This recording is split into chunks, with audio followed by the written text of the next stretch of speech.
Could you maybe tell us about some of your connections to other local organizations like 8th Day Farms? Sure. 8th Day Farm was the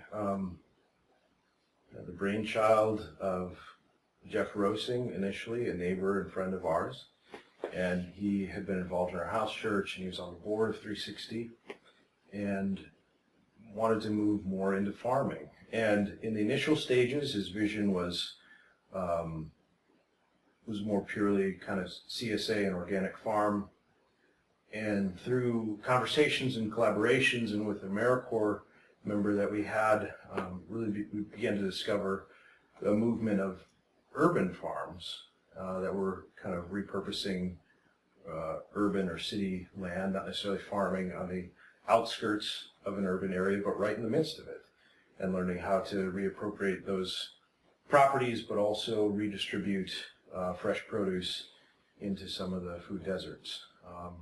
So that vision was kind of wrestled with and toyed with in a partnership that we had with a local congregation, and they happened to have a unused preschool playground.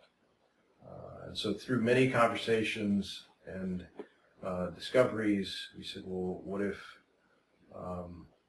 that playground was used as one of the first urban farm sites? And there's so many neighbors that came out of the woodwork that were passionate about this issue, and it took on just a really beautiful, massive life of its own. But for the first chapter of that, we, in our driveway by the 360 community building, we hosted the first CSA pickups for that, and many of the 360 community were a lot of the initial CSA members that purchased shares of the farm. And after a short period of time under our nonprofit, it became clear that for the vision and development of 8th Day Farm, they needed to start their own nonprofit and their own board. And it was kind of, it was a very difficult process in many ways, because there are two fledgling nonprofits, both trying to get off the ground.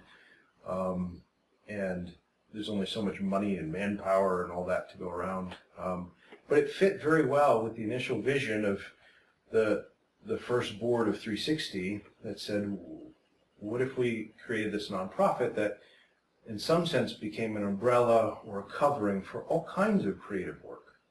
We didn't have a narrow vision that said we would only do one thing or run one kind of programs. We wanted to create an organization that would genuinely catalyze and cover and allow for all kinds of things, whether it be a farm or a church plant or who knows what. We just, maybe it's because of our generation or our natural instinct, we just did not want to see beautiful and creative work overrun with the burden of organization and development and bureaucracy. We wanted there to be some sort of incubator that would allow people to dream and do. And so the church plant that's beginning has begun in the same way. It's not had to take on more organization than is appropriate for its developmental stage.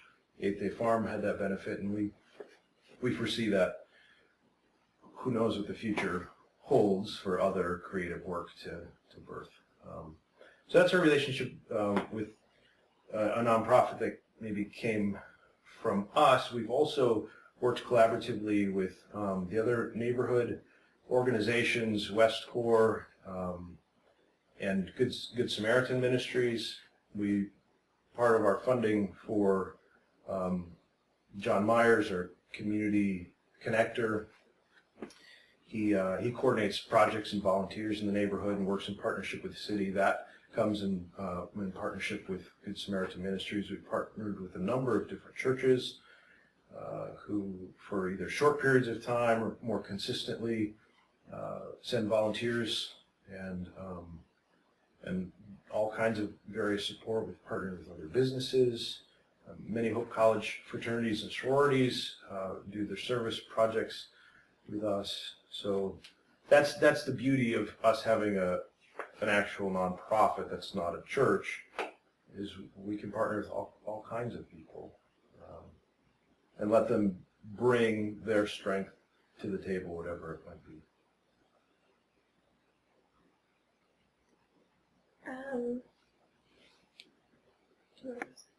No, I've got 4 minutes.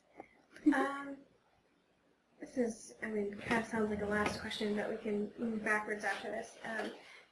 How do you see 360 growing in the future? What do you see for the coming months or years?